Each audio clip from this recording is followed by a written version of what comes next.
it starts with them having a crystal clear understanding of how much we care about them. Yes, sir. That's first and foremost, beyond the football. And if they know we care about them, then we have a chance to maybe teach them some things about how they're going to be fathers and husbands and community leaders, like you see Troy doing here. You have to be there for them. It's like any father has to be there. It's like God, our Father, is always there for us. And so, having that presence and understanding that we care about them, and then, just being there through thick and thin. Thank you, sir. All righty. Time, Coach. Appreciate it. Take care. Thank you.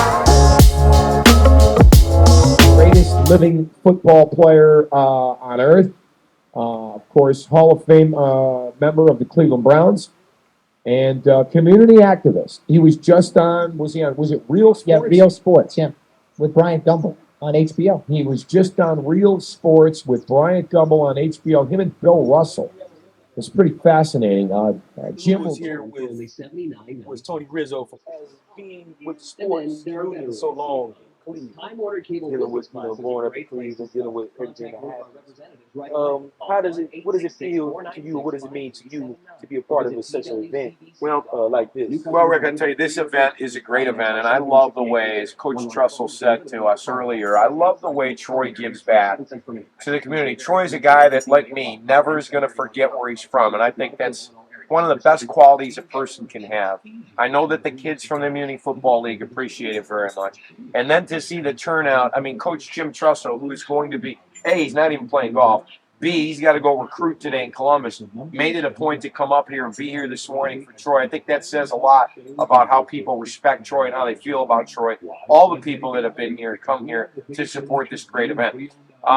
Being in the Cleveland sports community, I think I'll go with this. It's somebody said it to me a couple of weeks ago. It's very difficult to be a Cleveland sports fan, as we all know. We have gone through a lot. However, there are towns that they win, New England and New York and wherever. They win things all the time. LA just won in basketball with the Lakers for the 15th time in the franchise history.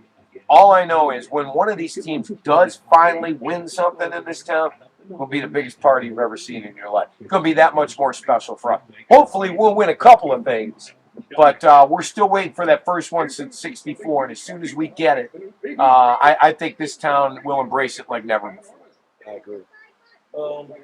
As far as like Bernie Kosar, if he would ever take part in being a part of the Cleveland Browns, where do you think he would be most effective? I think, believe it or not, and it's funny because I always tell Bernie that he'd be a great coach. I do. I think he'd be the best quarterbacks coach in the National Football League. He was always a very cerebral player, and but I think he could also help out in the front office. I know he would like to come back. The timing hasn't been right for him, but maybe it will be in the future. But I definitely think Bernie would be a great coach. I don't know whether he'd want. In fact, I mean, we've talked about him coming back, and I don't know if he'd be up to that, but we'd have to see. He's not a guy that is ever going to forget where he's from. Right. He's a Cleveland kid. He played in the Muni Football League for the Glenville, I forget what they were, Warriors or something like that. Tarblooders. When he was a kid. Yeah. And Jim, here he is, Heisman Trophy winner. Now he's playing in the National Football League, and he's still coming back to his hometown. I mean, he didn't play for Cleveland. Right. I mean, he got drafted by Baltimore. Come back to his hometown to give something back to the kids that are in that Muni League now. That's fantastic too. And the economy is tough, and these kids, they need something to do, and to get a chance to be a part of an event like this is very special. So yeah. Kudos to Troy for that. And to play football when you're a kid, man, it's a lot of fun. Yeah. I mean, every kid should have that opportunity. And what the Muni League does, Jim, I know. Do you remember at the old stadium when the kids would come out and have the Muni League kids, and everyone would be like, hey, you'd be rooting for the Muni League kids harder than you root for the Browns because they weren't all that good back then. The Muni League kids are probably better than the Browns. That's very possible. Very possible. Now, here's what I can't get rid of. We were talking all morning. This kid that won the NASCAR thing, it was 19 years old. I bet his dad didn't even know he had borrowed the car. Jim. Jim, by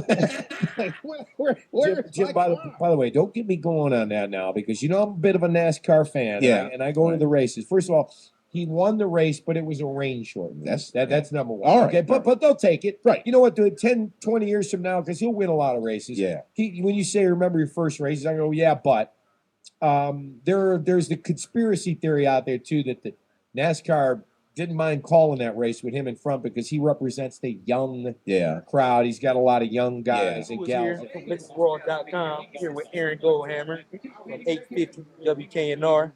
I want to ask you a question about, how is it being from the Denver community, working beautiful Cleveland, and taking all the scrutiny from the fans? Yeah. How do you balance everything out and, just do a good job at work?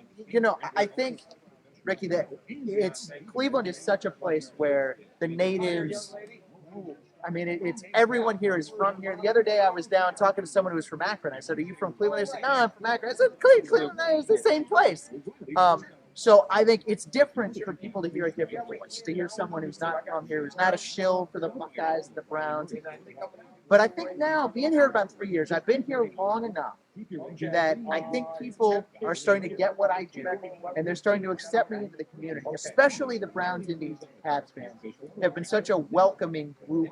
It's really been really nice and really surprising because normally in a place that everyone's from here, you'd think that they'd be afraid of an outsider. But I think most people have really been really nice and really welcoming. And listen, I'm going to root for the Broncos. I'm going to root for the Nuggets. I'm going to root for the Avalanche. But I'm going to follow the teams and I'm going to respect the fan bases here. And I think that's we found a nice balance in that regard. Well, me personally, as being a WKNR 50 listener every day, I think he brings a lot of excitement and different speaking tone from being from Denver. And I respect it. I'm a home so I would respect it if it went home. I appreciate thank you. it. I appreciate You got your it. time. You got All it. right, Josh, Jim Brown. Hi, Jim. It is Tony. JB, how you doing, partner? I appreciate it very much, Jim, and you've been on with us before, and I appreciate it. Anytime you take the time to come on. Where are you right now, sir? Okay. Jim, let me first ask you. You did that Real Sports Show with Bill Russell, and you talked about the community and a lot of things, and that had to be real special for you. That was a nice forum for you, wasn't it? Yes, it was. You're right, man. That was one of the things that I really look forward to. Brian, I have a lot of respect for his intelligence and, being very, very upfront. And then to have an opportunity to be with my dear friend, great human being, Bill Russell, it's a great opportunity for me, and I really appreciate HBO, having the kind of, the intelligence to represent something like that. Yeah. Jim Brown is our guest. Jim is here to talk about an event called Sports Legends Challenge. It's just happening in the Bahamas. We'll get to that in a minute. Jim, you have been in the news recently as well, talking about Tiger Woods, among others. You don't feel like as big as Tiger is, as the number one, not golfer in the world, maybe the number one sports personality in the world today. You don't think he's doing enough for the community of the African American community. And could you just talk about why you think that is? Well, come on. It's a simple situation, The African American community should be trying to get respect by the efforts that it makes to make a difference. We have the highest crime rate. We have incarceration, parole, probation. We have homicides of our young black men. We have lack of educational performance. We lead all the negative categories that people put in front of the young children. And so if we ourselves, don't try, we put our resources and our influence behind change, then why should other people care about it? And we have an epidemic when it comes to violence and when it comes to our education system, particularly African American community. So, Jim, what specifically then would you want Tiger to do? Like, give me an example. What do you think? Do you should be talking to kids or addressing those subjects more? No, we don't need conversation. We need resources. And we need to become a part of a collective. We have community organizations across the country that have the pulse of these things, at their fingertips. And if those community organizations could be supported financially and symbolically, it would make a tremendous difference. So when you are in a position to raise millions of dollars and you have community organizations that are right there with the problem, and you don't support those organizations, then we're missing something. Jim Brown is. It's not a debatable subject. It is only a matter of saying a person in America can do whatever they want to do, and that's true. Anybody can do what they want to do, but if you want to make a change in this country, it isn't through your charitable contribution. It's through the contribution to change and the help of this change. Jim Brown is our guest. Jim, I agree with you. I and it's a double-edged sword because to those that are given a lot is expected, and I agree with you. I think there's a lot of guys at the top right now that could be doing a little bit more. You, however, are a person that has gone ahead and done a lot. Talk about your American program. How's that going? It's fantastic. You know, we're in so many schools across the country. We are an accredited course in a lot of those schools. You know, they give the kids credit for being ambassadors. We have supporters like Joe Russell and Joe Govinsky, soon to come on board, you know, Jerry West, people like that. And the violence in Los Angeles has gone down. Of course, the police take all the credit for it. But we know for sure on the west side that the American troopers out there have made a big difference. So in every way, the quantitative data says that it's, you know, very successful. It's been the anecdotal data, the parents that feel that we're helping their kids, and the kids that are being helped to go to college on basketball scholarships. All these things are coming out of the development of former predators who have changed their lifestyle and now have an impact on our society, you know, in a very positive way. So I'm very happy with the efforts that the American people are making. Jim Brown is our guest. JB, let's talk football. What do you think, Eric Mangini? I happen to like Coach Mangini. I'm very glad to say that. And I happen to respect him. When I came back to rookie camp, I couldn't have asked for a more congenial coach and accepting me and allowing me to speak to the rookies. And, you know, our conversations were all conversations that made a lot of sense to me. We talked about some of the drills that he runs, and he talked about the kind of player that he's looking for. He wants intelligence. He wants players that can think. And that's always been a Paul Brown thing. Paul always wanted thinking players and intelligence. And he wants to have a particular kind of person. And he's building his organization the way that he should. I'll bring one thing up that I'll say this to all the Cleveland fans. This whole thing about taking a Hall of Fame down off the wall, I don't know if you heard about that. Oh, yes. Well, the media ran away with that. So when I got to Cleveland, Paul and I were called to come to the front desk, and they wanted to take some pictures.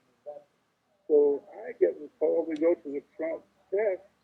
In the foyer there's a tremendous display of our Hall of Famers. Classy, everything you would ever want. He moved it. So what Coach Mangino had done was put it where the people could see it, upgraded it, put a greater value on it, and did it without trying to explain it to anyone. Yeah, and you know the media, we're going to run with it, Jim. I mean, I'm as guilty as that as anybody. I mean, the story, whenever you hear, you know, the coach took down a mural of the Hall of Famers, you know, everybody thought, but you were right. As it turned out, he did move that. Jim Brown is our... You guys were wrong on that one, so I thought that I could at least bring it up. And You're- in the context of having Paul around. You're allowed. You're allowed. Listen, I'll let you take me to task anytime. You know that, Jim. Come on. You're allowed. Hey, I can forgive you because you wouldn't know, right? You wouldn't know that he was that into Cleveland Browns. Yeah, and they are. And Jim, you know, but I got to tell you, because I grew up in the 70s and rooting for Leroy Kelly and company, but you know, and our tradition is great. But Jim, at some point, you know, we've got to be good again. We need a new tradition. Well, check this out. Now, here's the deal. You said we got to be good again, regardless of all the other stuff. The one thing we have to do is be good. So when I was at Nigeria's training camp, watching the drills, watching the players, watching the assistant coaches, I was highly impressed because from all the things that people were talking about, when I saw firsthand what was going on, I realized that Randy made a great choice. And he and Randy talk every day. And he invited me to have input whenever I wanted to him. And that's being really open for a coach. But his responsibility, first responsibility, is to win and to bring that winning tradition back. So if I were in his shoes, I would do things my way also. Right. If my responsibility is to win, and you say you want to win, and doggone it, I have a formula that I'm going to use, and don't question me from day one and try to understand everything I do, because you never would. You're not me, you're not a coach, and you're not the head of the Cleveland Browns. So I'm going to do things the way I want to do them. And I've always said, that's why you hire a coach to do things the way that he believes they should be done, and eventually bring you those wins that we want so badly in Cleveland. and I've said, Jim, we got to give him a chance. I mean, whether you agree with everything he's doing right now or whatever, we at least got to see a year or two. Let me ask you a question, and let me make a statement. I don't think there's anything to agree with. I mean, you know, why are we going to have to agree or disagree? Why don't we wait and see? Well, because you know, man, Jim, you know how people are with their preconceived notions of, Eric coming over from the Jets where he was fired last year, and he came here, now he's coming here. But I mean, I know you're not naive to think that, some people just got it in for him. I have always said on this show, with any coach, I said it with Romeo, I said it with Butch Davis, I said, you've got to give the man a chance. Now, if you've seen a year or two and you don't like what you see, fine, I'll listen to that argument, but you're right. You definitely got to give him a chance. We're talking to Jim Brown, who is in L.A. Jim is going to be part of something called Sports Legend Challenge. It is at the Atlantis in the Bahamas, Jim, which is a beautiful place. You, Mike Ditka, Troy Aikman, Gale Sayers, Jerry West, Julius Irving, Reggie Jackson, Brooks Robinson. How about all these great names at this event? It's going to be unbelievable, and the kitty is about $10 million. And wow. You can team up with a lot of fans and win maybe all of it, at least a portion of it. That would be too bad. Yeah. I'm taking my family, I'm taking my kids, I'm taking my wife, and we're going to enjoy ourselves. So I'm happy to be a part of it. I get a chance to see Gale Sayers is one of my favorites. And, such a wonderful, beautiful running back.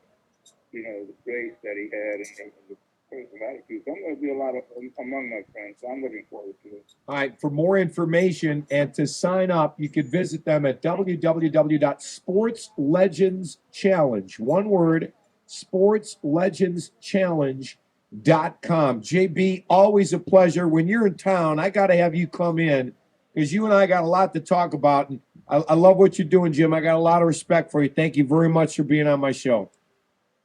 Thank you, Bill. Okay, Jim Brown, ladies and gentlemen, the great Jim Brown.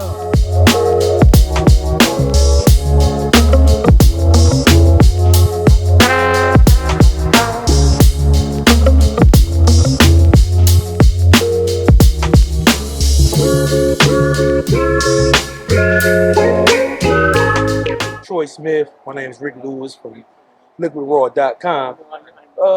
Troy, how you feel about being able to be such an inspiration to a lot of youth in in the inner city and be able to do something like this to try to give back? It's definitely a blessing. Not only, like you say, I'm an inspiration to them, but they're an inspiration to me too. That's why we do it. That's why we want to give back to them and let them know that we're not just, fragments that they see on TV. We're actually real life people, and they can touch us and see that we want to give back to them too. That's great, man. Yeah, too. Subject of that a little bit.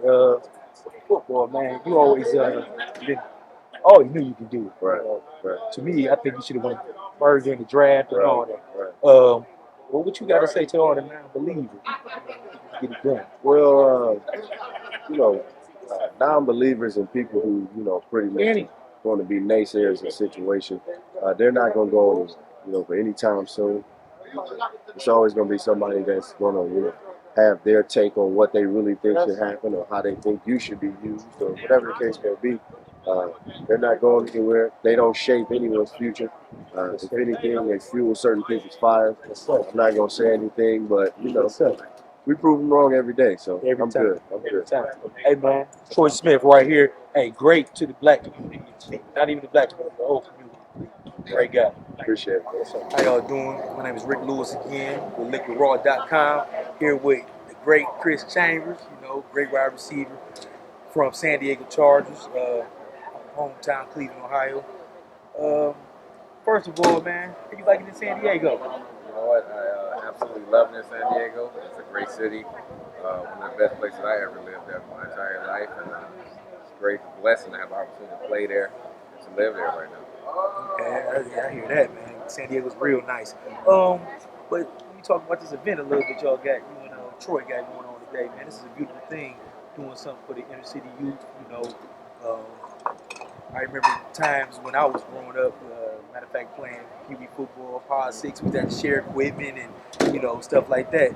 So, what make you want to come and give back? Yeah, we've come a long way from those times, man. I was in the same position and just had the opportunity the last 7 years. I've been doing a football camp with the community leagues and with the high school teams, and I have a real passion for Ohio. I have a real passion for my area, the people who I grew up with, the support that I have here, and I have the opportunity to give back in a great fashion. And I have a lot of experience in football, so that's why we do the football camps. And now we're trying to do the educational programs to bridge the gap with that and make people more aware. That's what's up, man. I want to thank you personally for doing that. With the Thank city. you. But I want to ask you something about too, man. I hear you got something going on in the entertainment industry. What's going on with that? Yeah, the last 3 years I've been building a brand, King 8 Entertainment. King 8? Yes, sir. It rolls off pretty well, to say the truth. Yes, and have a lot of talent there. A guy by the name of Priceless and a guy by the name of Knox right now, are two artists. And we've just been working. We've been grinding. We've been in Miami, Florida. We've been in LA, California. We're over in the UK right now. So we're just trying to bridge that together and then hopefully be able to do something out in Cleveland. We have a couple of artists in Cleveland, Castle the Truth, that we're working with, more of a street grind, more of a street game. But we're trying to bridge that gap once again. Like I said, in the entertainment industry, we feel like Ohio and Cleveland is kind of untapped in that market because we don't have a huge name. I know there's some guys out there that's starting to make hay a little bit. So I want people to know that we have it here in Cleveland, and we need to be represented by somebody. And I have an opportunity to have some guys. They're actually from Youngstown, but they rep in Ohio, and hopefully we can get some guys in Cleveland and put on the show and just let people know that we have talent out here as well. Okay, is there any way your fans can get a hold to that music? Absolutely. If you want to go to my foundation, you can go to www.catch84.com. For the entertainment side, you can go to www.king8ent.com. You'll see what we did. We have 2 videos that was been spent on VH1, BET, and MTV networks. And over the last couple of years, we've been doing a couple concerts here and there. So we look forward to doing bigger and better things. Check us out. I'm sure you'll like what you see. Okay, that's what's up. Besides, everything you got going on, sound hot too, man. Who are you listening to in the industry right now? What about Drake? Are you listening to any of them cats right now? The thing about it, when you have this cover, you can listen to your guys, right? The people that, Definitely. A lot of music that people ain't never heard before, that you heard, that they may not hear for a year from now, to tell you the truth. So I'm really listening to the guys right now. We know Drake is an upper kind of artist. He's been under Lil Wayne. He's been in their camp. I don't know the true story about him. I just know some people say he writes for Wayne. Some people say, well, he seems like he's multi-talented. He's multi-talented. He sings, he raps. He has a great sound. He looks like he's going to do the next big thing. They did a great job with his promotions. I know about the guy, and I ain't really seen too much stuff from him, but a couple singles and maybe a mixtape. But it's like when his album come out, I'm going to buy it. Right, so exactly. They did a great job with that. And, along with him, Wayne and Kanye, these guys are holding down the game. Rick Ross is a good friend of mine in South Florida, so it's cool. I like him. I like his music. That's what's up, man. I thank you for your time, man. No doubt. Hey, check my man out this year, man. He definitely have a Pro Bowl season. All right. For news, for action, for music, for entertainment, for sport, LiquidRaw.com.